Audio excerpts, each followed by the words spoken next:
Welcome to the Be Happy Now show. Flex your soul connection muscle and be your inner guide to fulfillment and purpose. I'm Claudia-Sam. If you know that you're here for a bigger reason, this is the place to be. Together, we ditch the self-care guilt and quit the go with less fear and more trust. Tune in to living life in alignment with your full potential.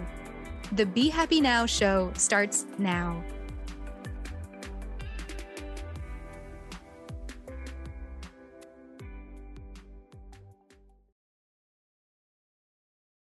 Hello. Ooh, there's a little rattle in my voice. Welcome to the Be Happy Now show, episode 135. Now, if you haven't noticed, in the last 3 episodes, we've been really focusing on presence, actions of trust. And this episode specifically is about how to trust the intuition. Like, what's the big secret? The ego wants to take actions. We touched on that. What are those 3 actions in the latest episode, 134? So go back and listen if you haven't yet. And this one is all about how to remember, what to specifically remember, that one big thing that we get to remember that will allow us to trust, that will allow us, kind of give us permission to trust and be like, oh, right, that's why it's important for me to trust. Kind of gives us a little boost of confidence. And then the one specific practice that will help you to consistently be an open vessel so that your intuition can drop in. And in that episode, you'll hear me mention that when you are present, it's the fastest way to trust your intuition, especially being present on all 5 layers of yourself. And that's the work that we do inside the tune-in journey. And before you even get to the tune-in journey and you get to put in practice through the modules and the key actions and transformation coaching questions that I share with you, I'm inviting you inside the Soul Connector Circle, because it is inside the Soul Connector Circle when we become soul connectors that we have mastered presence. And when we master presence, that's when we become like super intuitive. And P.S., I know if you're listening, you may very well be highly intuitive. That's because you know that there's this inner voice that's speaking to you, and you may be like, well, I know it. I've listened to it before. And maybe you're wanting more people to speak to about that. Maybe you don't want to feel somewhat crazy. Maybe you're judging yourself as that because you're the only one who actually may well want to follow the voice of the heart. And this episode specifically was recorded in a live event, a live talk that I gave at a group called The Networkers here in person in Nelson, New Zealand. And in that talk, so please bear with me while you hear the sound of a live event. We are doing the best that we can with the sound that was there. So I hope that you can, I trust that you will receive that with the widest and most open heart. I share with you one of the biggest life-changing stories, one of the biggest events in my life that actually reminded me that I have an intuition and that I can trust it. Hopefully this can be an inspiration for you. And then I'm asking you some specific questions to help you tune into what is that. How can I really identify where I am, where I want to be, in terms of remembering that you are important, that your divine connection is important, that the connection to your intuition is worth a shot, okay? And that you are worthy of listening to it, to that voice. And before we actually go there, I wanted to share my screen with you because this is something I haven't shared in the live event because of time, and I wanted you to see it. So what's really important to remember when we are hearing all these voices in our head is that if you look on the left here, P.S., if you are not on YouTube watching this, please go at Coach Claudia-Sam and look at the Be Happy Now show episodes, and you will find this. When the voices come from the head or the small self, the human self, the logic self, the part of us that takes past experiences, like the automatic responses, let's say you're getting so good at what you do at work that it's an automatic response. Like you know what to do, you know what's air quote best for you to take as an action or say to your client because it's like a habit. That is not the intuition. That's actually outer guidance. That's past experiences that dictate what you should do. It's not wrong. It's just not the intuition. These are the thoughts that may come to you when you're disconnected from source. And if you're not watching, then I'm going to read them out. Thoughts like, I should, like I can't. There's overthinking, perhaps limitations like, well, I can't do that now. I have to wait until then. Or when this happens, then I will. That's the logic. That's fear. That's, the overthinking, the small self. When you're closed body language, when there's tension, there's like a contraction in the body. When your body language is closed, cross arms, tight fists, that's closed body language. That is not an open, intuitive environment. When you're seeing what's in front of you and you're using that as data or what came before you as proof of what's possible, when you're taking your past as a direct data of this is what's available for me, this is what can happen for me in the future, that's actually a very limited view. And that's often us being disconnected and it doesn't leave room to play or to hear the intuition at all. On the other hand, when you are connected to your heart, and in this sense, I mean heart as in the openness, the availability to receive inner guidance, that's when you're connected with the divine, the soul self. See the soul word with the capital S and self with the capital S.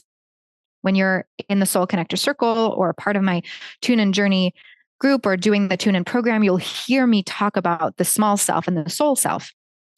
Then the intuition voice, the inner guidance, that can sound and look like this. I could, I can. Ooh, what's available here? What opportunities or possibilities can happen here? Hearing, seeing, feeling, sensing, tasting, smelling something else than what the physical eyes, the physical senses can have as an experience. Like empaths have that. Empaths are very highly connected to their intuition because they have these other senses. They can maybe see colors or they can feel someone else's energy. And then they wonder, how much of this is actually mine? That is when you're open, your energy is open and you're connected to something else than the past as evidence, or you're connected to something else than what your mind is making up as stories. And that is mostly when you're as present as possible. I'm not saying that by being present that you will automatically become an empath. That's not what I'm saying. When you're able to let go, decide and decipher, okay, well, there's a lot of overthinking. I could doubt myself. I could judge this as that or blame this as that or shame myself. And I could also choose to let that go. Like one of the things that I love to say when something happens that I have no control over, and that is, I think, the voice of my intuition, is, oh, well, I can't control this. Oh, well, letting it go, dropping the hot pan. Yeah. When you have open body language and when you have conversations with people and you see them having an open body language, that is your invitation, right? To come in and have a conversation, to soften the muscles in the body as well. Well, that is the same thing for you to release tension, to soften, to allow, to open up, because then the intuition can come through. So this is just a quick example of what is the difference between being in the head, being in the heart, or in other words, you can say being with the logic versus being with the intuition. And there's no one right way to distinguish and talk about the intuition versus the logic voice, because one thing that A Course in Miracles has taught me is that the mind is not only all one or the other. And A Course in Miracles says this: my mind holds only thoughts that I share with love. because the truth of who I am is not just the human. So why would we only go about intuition from the place of like research, what makes sense, what science is saying that the intuition is coming from? The mind of your intuition is directly linked with the divine. Okay. And then there's the mind of fear, the mind of ego, the mind of what if it doesn't work out? What if I'm doomed? What if I fail? So in this talk that you will hear, you're going to hear other people's comments. You're going to hear other people's questions. I'm supporting them, and I'm really sharing from my experience. And you'll get to see what it looked like for me to be as close to my intuition as possible, what it still looks like today, and what it looked like then when I was not as close to my intuition at all. And you might find yourself playing in both of those energies, and none of them are better than the other, right? We're human and we don't actually exist in a linear way. And that's when we agree to that, when we kind of start to see that that's our truth, then we can soften into receiving the intuition, because the intuition doesn't come through when we are holding so tight the belief that we have to have control and that everything needs to make sense. Okay, one of the things I did not mention in that talk is that when things make sense, when we're in our mind thinking, oh, this makes sense. Does it make sense to blah, blah, blah? That's the logic. Yeah. So thank you for being here. And one of the things I'm inviting you to take me up on is, if you want to practice this muscle of presence so that you can become a soul connector bit by bit, then take me up on the 50 ways to practice presence. Send me the keyword presence wherever you find me on social media, perhaps on Facebook Messenger. And I will be super excited to send that your way right away. Enjoy the live event, and I'll see you soon. Okay, well, I'm Claudia-Sam. I'm your soul connection coach, and I'm really glad that you're here to just kind of get curious about how we can trust our intuition. And we'll make this interactive. So if at any point you have a question, let's just play with it. Yeah, we'll go with that. I'm going to start with sharing a story. And actually, before I start with the story, I'll just share very quickly that there's two parts to my business. The first part is that I help entrepreneurs to really love themselves so much that they can put themselves out there and share whatever message they have on their heart. And then the other part is that I help women who are at a crossroads and who want more out of life. They want to access the reason, their raison d'être. And I'm there to help them to trust their intuition and flex that soul connection muscle. So why are we even talking about intuition? So this is a story. I'm calling it like a Friends episode headline. The one when a dream turned into a nightmare. So that's a photo. In 2015, I moved into a condo I had purchased. I was really excited. It was in Old Montreal, and I could just visualize myself walking on the cobble street stones and stone streets. And I really was so excited. And that was one of the moments in my life where, like, it was my first purchase. I was still living at my mom's up until that point. And so it was a really powerful moment. And then a year later, I decided to go on this big adventure, like trips, traveling, that. And I decided to rent my condo. I rented it to a few tenants. And then one of them said, Claudia-Sam, I just lost my job. Can we find someone else? And I'm like, yeah, of course. Like, sure. So I interviewed some people while being in Western Canada. So this is in Montreal, so in East Canada. And so I was away, and I interviewed someone by FaceTime. And it seemed all good until I went to the condo to have him sign the lease. And while we were in the condo, I felt like there was something off, but I didn't really know what that was. Like, I didn't know what intuition was then. He was sitting at the couch like this, on my couch, already looking around. He was looking at my breasts. Like, he was not looking at me in the eyes. There was clearly something wrong. It was like big, flashy red signs. But I was in town for my sister's graduation, so it made sense to to sign the lease with this dude. I mean, I found someone, I'll be back traveling, whatever. Well, you can probably imagine it was the worst decision I've ever made because it turned out to be a shit show, and he ended up not paying and probably doing porno videos in my condo. It was disgusting. He would use the penthouse area of the condo with his, anyway, without going into the details, I got into a lot of trouble by the condo board because of that. If I had trusted that moment of there's something off here, I'm not going to sign the lease with you, and trusted that things would have worked out anyways, I wouldn't have had a whole year of losses, of time and energy spent, of being, I felt very targeted at this condo board. That was a very unfortunate situation, but because I never ended up living in that place again. I didn't want to be in there, so I ended up selling it. And grateful because now I have a house in Canada that I was able to use the money for, but it was a very hard moment. And that to me is one of my biggest lessons of why I need to listen to my intuition. And the intuition will speak to us in multiple different ways. So we won't necessarily get into all the different ways that intuition speaks to you, but it'll make sense. Pun maybe intended. Okay. So here's what it was, the me as far from intuition as possible. Can you imagine, like, I'm living in Old Montreal. My job is in Old Montreal. I can walk 20 minutes, cobble streets, like super cute place in town. I'm rushing out the door. I just feel like I'm living the life, but I'm busy. And my friends are telling me, man, you're like a politician. Yeah. And I was proud of it because I was so busy. I had so much in my calendar.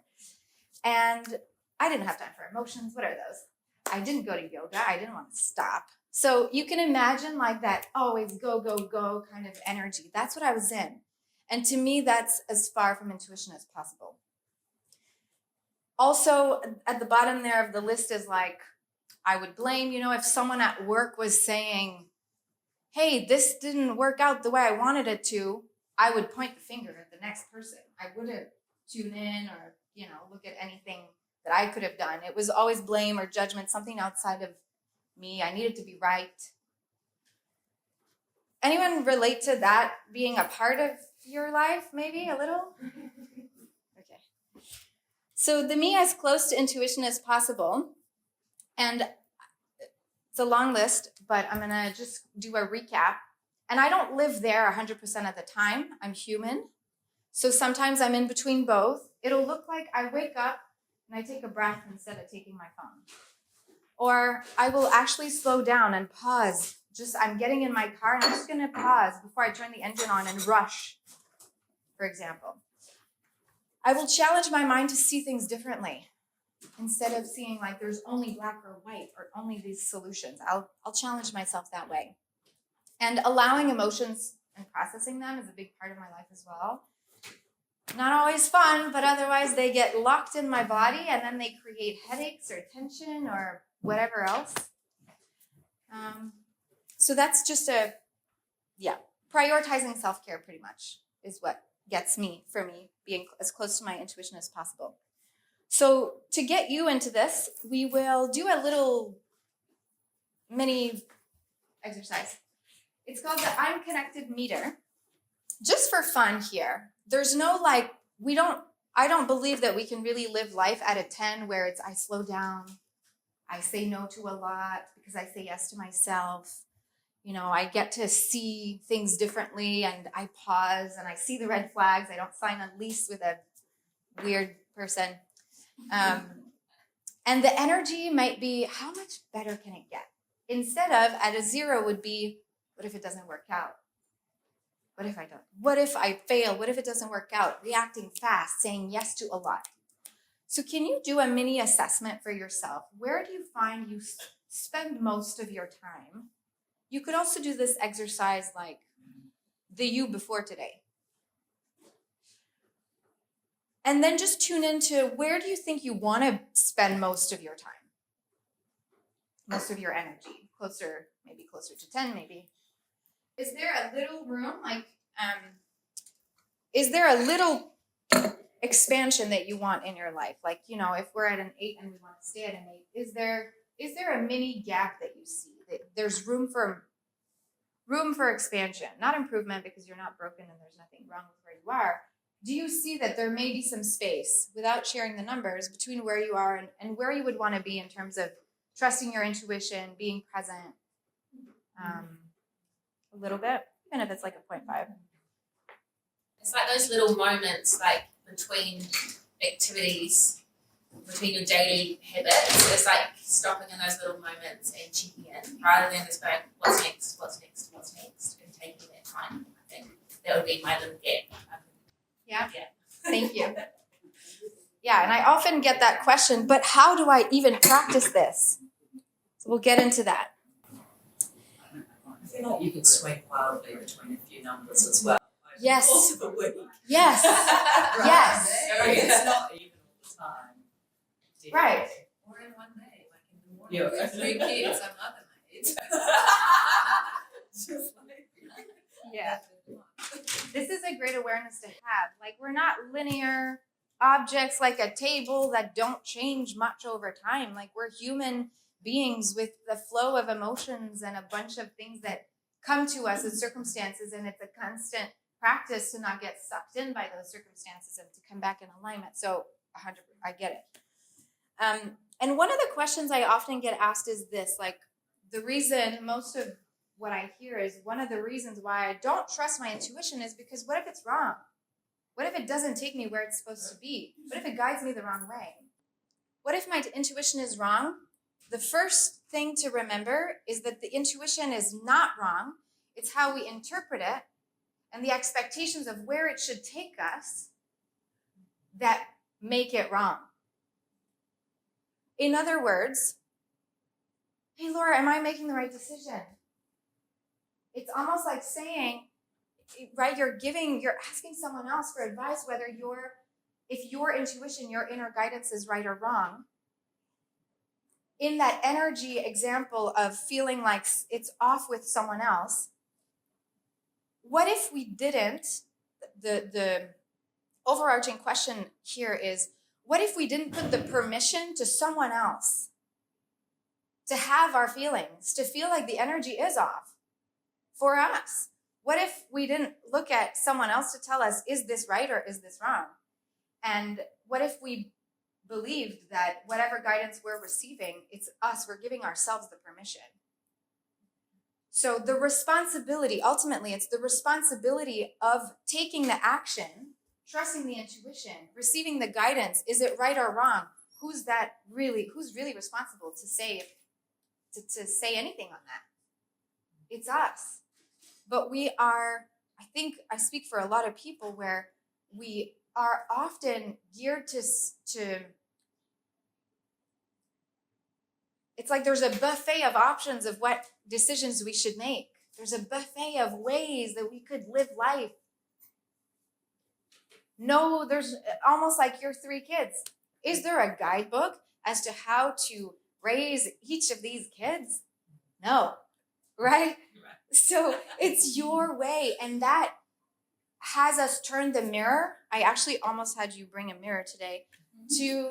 That's maybe an exercise you can do later, but you get to turn that gaze towards you and develop a relationship with yourself so that it's not wrong. It's you and your expectations towards it. That's kind of a big piece, and I'm rolling fast on it, so I'm happy to have these conversations with you deeper about that. I would like to put us now in breakthrough groups. So 2 by 2, I don't know how many we are, but I think that would work perfectly. If you could be 2 by 2 and just kind of play, we're going to do 6 minutes where this is the invitation. If I took full responsibility for my decisions and I gave myself permission to trust my intuition and make myself decide what's right or what's wrong for me, what would this be about? In other words, is there a situation right now that you're being like, hey, what should I do about this? I want to go to this direction, but I also want to go to this direction. I had an example. Right, so my examples are like, let's say this is about maybe retiring early or getting a coach or moving to another city or launching a new offer or raising your prices. But then the next question is, what would be different about the way you show up?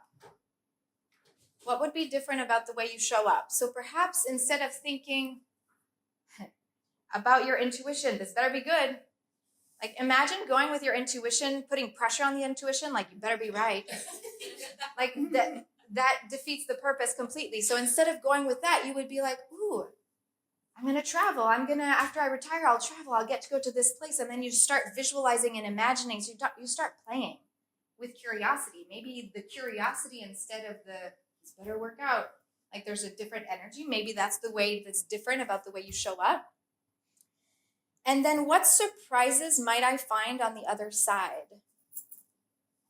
In other words, what might be opportunities you never see would be possible by giving yourself permission to make your right or your wrong? This could be like, oh, well, actually, there's more space in my calendar now because I'm pausing. Or, ooh, maybe there's less tension than how I feel. Or, ooh, there's more dollars in my bank account. We're playing here. Try to take your logic, what makes sense brain, and put it not in the cakes, but somewhere on the table. Let's take a share or two about any insights you want to share, anything that came through for you. I found fear blocks intuition for me, and it was just really quickly, just like you just take your fear and throw it away, and then it's like it just flows a lot more easy. But it's like not sitting in that fear; it's like moving it quite quickly away to allow it to flow. Yeah. Thank you. With the fear in the bubble. Bye-bye. Yeah. We were talking about right and wrong, like thinking there's a right and wrong decision, and then you have paralysis and you don't do anything. Whereas it's more like just take any kind of step. Doesn't matter if it works out that it's sort of not quite right. You can just pivot and keep, because there's no straight line ever in life. So it's like just start something, make one tiny step, or one massive step, like I kind of do. And I don't know what's going to come in between. Yeah. But I just know that I'll kind of figure it out. I completely understand. One of the ways that I trust my intuition the most is taking these huge leaps. And it's like, holy, but yeah. The point that I've noticed is the most fearful place is the indecision, where there's no step. It's like, I could go there, but then there's no decision at all. Like that's even worse than going for it. So yeah, I get it. So I'd like to invite a perspective shift for all of us. You know, we're here in the Prince Albert Backpackers in Nelson, New Zealand. Imagine that we can step out of the building. And then we can step out of Nelson. And then we can step out of New Zealand. So imagine you see New Zealand from above. Now step out further and imagine you're seeing more countries until you're seeing our planet. And then step back a bit further and imagine our solar system and how the moon turns around the earth and the earth around the sun and nobody's pressing any button. It's just working. It's just working. And then if we step back even more, we then get to be in more space. We don't understand what's there. That's the big unknown. How does it all work up there?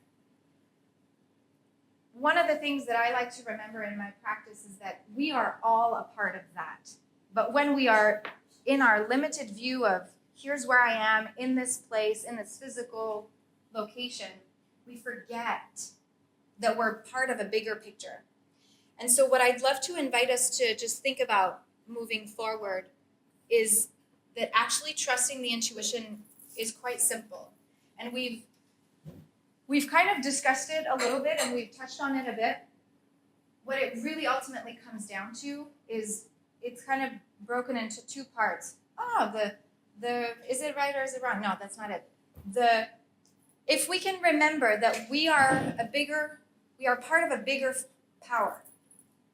if we remember that we're part of a bigger power, and we match that with presence, like we were talking earlier, then we give ourselves permission because we know who we are. We get to really reconnect with this bigger force. We're not in our head anymore. We put the brain, part of the brain that's, fear, we put it down. We can remember that, then we can be present to really what's going on. I just like to imagine that intuition drops in here for me, like from the universe or something, because I'm directly connected to that. So I want to, other vision I'd like to invite is that what if presence is actually the portal, the door opener to that, the door opener to being connected with that divine, incomprehensible power that we're part of. And so in presence, in the little moments, in the breath, we get to access that, and that's when we get the drops. That's when we can hear it. That's where we can take the big gas leap because we don't overthink it. We don't second guess it. It's just there, but we allowed this to open. If we don't allow it to open, well, it'll just stay shut. And it's okay. A lot of, until I hit the big unfortunate situation at the condo, it was closed, or actually it wasn't closed, I just didn't know what it was. Yeah, okay. So this is pretty much where we're getting to. Being present to who you are on all 5 layers of yourself is the easiest way to hear your intuition and to trust it. And the visual that I have for you is these pancakes. Did I ever do this here? I forget. I don't think I did. Okay, so very quickly, imagine, or who likes pancakes? Who likes it with syrup? Okay. Maple syrup and I are very ooey gooey friends. And so imagine that when you're eating your pancakes, you're pouring the syrup on the pancakes. And those are the 5 layers of the self. In order to get to the most ooey gooey one, well, you kind of get to cut through all the four layers at the top, right, to get to the bottom one. Imagine that these are pancakes, one over the other. 5 layers of the self. This can be a training on its own, but what ultimately I would want you to understand that can be our human. The first 3 layers is that which is in fear, the one that's very used to going, hey, I'm going to go with what makes sense. And one of the things that came up last week was, well, I use my gut feeling when it comes to like making decisions at work, and I know what I'm doing because it's a habit, and so I can really serve my clients from what I know. And the thing with that is that it's a very slight line between the past experiences that is evidence of what works versus the intuition. It's not the same thing. It's just a habit, right? And that is a very human thing, which is okay. And then the last 2 layers is where we get into the energy. Like, when you come into a relationship and you're like, oh, something doesn't feel right here. Or you get into, does anyone relate to that? Like you speak with someone and you're like, it feels weird. That is that 4th layer of being able to see that you're more than your body and there's something around you that's not tangible. We get to practice that. And then the last layer is your soul self, the truth of who you are, the love, the light, the one who is not living in fear. And when we are present, we allow ourselves to live on these 5 layers. And just a quick success story I'm going to read because I've been practicing writing this out so you can be my testers of how this comes out. So, being present to who you are on all 5 layers of yourself is the easiest way to hear your intuition and trust it. And this is how a 44-year-old intuitive mom in a 20-year high management position was able to tune into her passion for writing, raise her confidence to change careers, and love estranged members deeper than she ever thought was possible. She's in my Soul Connector Circle. This is how a Type A career woman received a 3-month financial compensation package from a job that didn't light her up while confidently affirming herself as gay and releasing the feeling of not living up to other people's expectations. being present and practicing that and living on all 5 layers of yourself is also how a family-oriented 9-to-5er developing her coaching business on the side got pregnant and formed aligned friendships in her new hometown in just 2 months of being clear on her vision and setting her intention. So this is meant for everybody. When you believe that you are worthy of receiving these nuggets and living life in alignment. So if ever you want to practice presence, I have a gift for you. I created 50 ways to practice presence. So it's a list of 50 ways you can do that right now. So you can text me the word presence or just tell me, and Kaylee will help me to take note of everyone. Or you could just send me a message on Messenger with the word presence, and I'll just send you the PDF. If you want to take a screenshot of this and practice this, these are suggestions for you if you want to ask your intuition to speak. These are 4 questions I'd love to ask myself and go, okay, how do I know if this is my intuition or if this is my head? Then you could ask this.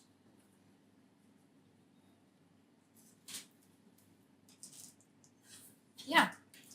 This talk could have gone on for another half hour because there's many slides I skipped, but I hope that you got your money's worth and that you are a little bit more open to trusting your inner wisdom.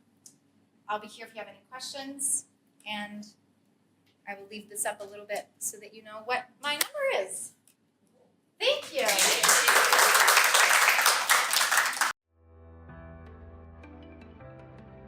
You've been listening to the Be Happy Now show with me, Claudia-Sam. Flex your soul connection muscle and be your inner guide to fulfillment and purpose. You are worthy of being you and of connecting to what stops you from living the life you are meant to live. Access more soul connection coaching at claudiasamcoaching.com.